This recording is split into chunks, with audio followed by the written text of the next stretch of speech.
Sadly, I had COVID March 2020, so we're, gosh, now coming up on 3 years.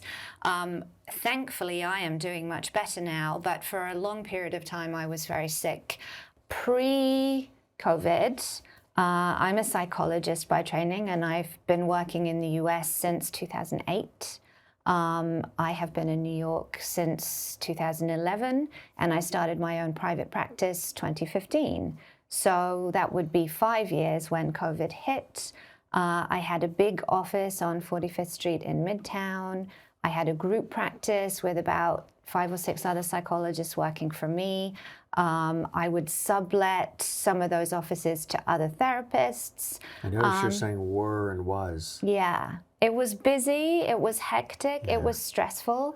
And in all honesty, if I look back, those are the sort of natural progressions with a psychotherapy practice, especially in New York. You start out by yourself, and then as you want to expand and grow, and I've always been an ambitious person, that's naturally what you do. And yet, I was definitely aware that my body didn't really feel comfortable. I was exhausted constantly, and this idea of pushing on through that athletes talk a lot about too, we are not afraid to push on through.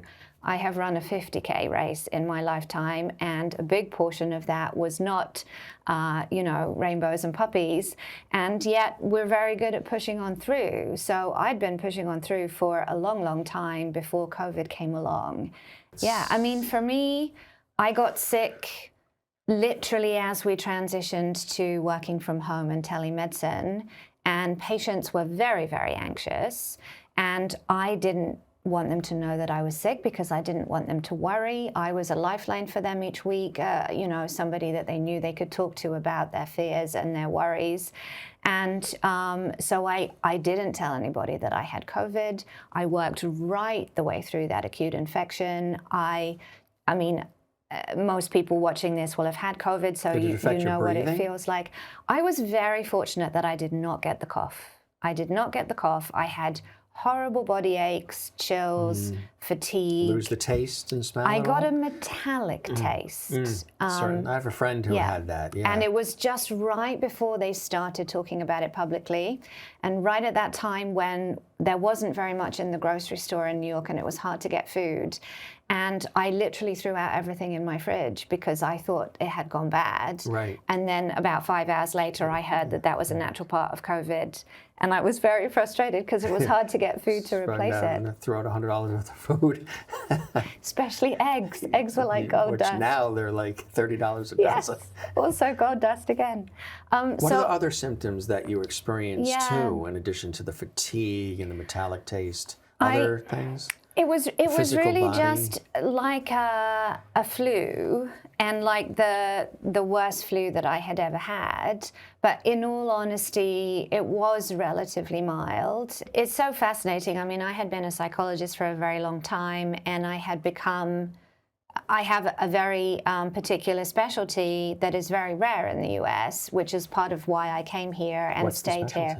CBT for psychosis, cognitive behavioral therapy, for things like voices, visions, paranoia, suspiciousness.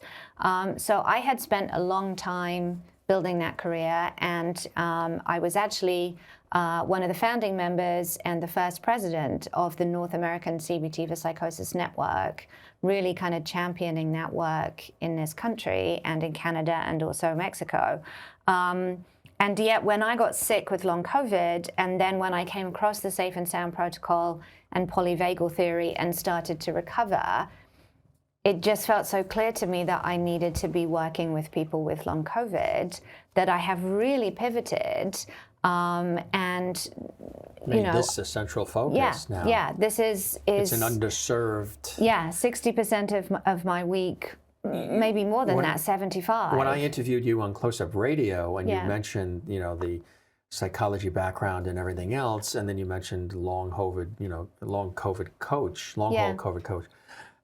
I hadn't heard of that before, even myself. I'm like, wow, that's a specialty, and that's an underserved area. Yeah. So you took the knowledge and experience that you've got and sort of fine-tuned it for what's relevant and happening right now. Yeah. And you're really serving an underserved population. So, And I think I'm also a walking example of that, Jim, that I really have reconstructed my entire life from scratch. Right. And the way that I function, that big group practice that I mentioned does not exist anymore. All of those lovely psychologists are now working independently. That office is no longer mine. I'm sure it's there and I'm sure it still looks lovely, but it doesn't have my lovely furniture in it. So I must have been a difficult decision. Yeah, and it was, I mean, there's a big grief process with letting things go, and it was incremental, definitely. Has there been any plus side in any of this for you? Yeah. Has it changed you, opened you up more? What are some things where you've been able to take the lemons and make some lemonade from this experience, eye-opening experience? Yeah, and I think that has also been a process too, Jim, because there were a lot of people early on in the long COVID community that were talking about silver linings. And as I've said before, I was very angry for a long time, and I was certainly not ready to see that. And so you definitely have to be in a place where you are experiencing more rest and digest more frequently to have access to things like gratitude and compassion and acceptance. But I definitely have gotten to that place now. And, you know, if it weren't for long COVID, I wouldn't be sitting here talking to you. I wouldn't have this opportunity for us to have met and for us to be filming this today. I, you know, used to do public speaking in my old job as a psychologist, but the opportunities that have opened up to me now with this new topic are much, much bigger. And more of a deeper connection with people. Yeah, and the opportunity to restructure my life in this way, I think many of us now consider long COVID our bodies giving us a wake-up call that the lifestyle we were living was not sustainable. And for years, our bodies had been trying to tell us that, and we just didn't get the message, and now I do. So going back to your question of things that I don't do anymore, I'm also incredibly boundaried about what I want to do and what I don't want to do. Have you given up the belly dancing, or? That one never worked for me, Jim. I was never very good at that. Yeah. But, you know, people and that's the thing, you have to have levity. Yeah. You have to laugh. You have goodness. to have humor because it releases those feel-good endorphins. It definitely you have does. Because if we're all wound up and so tight all the time and we don't laugh at all and relax, your body wants to smile. And it does. And there are things in life, no matter what that's thrown at us, that we can still smile about. Yeah. Right? Yeah. And that's, I think, the place that I have gotten to now, that I am really and truly grateful for this experience, which I certainly wouldn't have said to you 2 years ago. You wouldn't have laughed at that. No, I would have told you where to go with some choice words. You're on the road to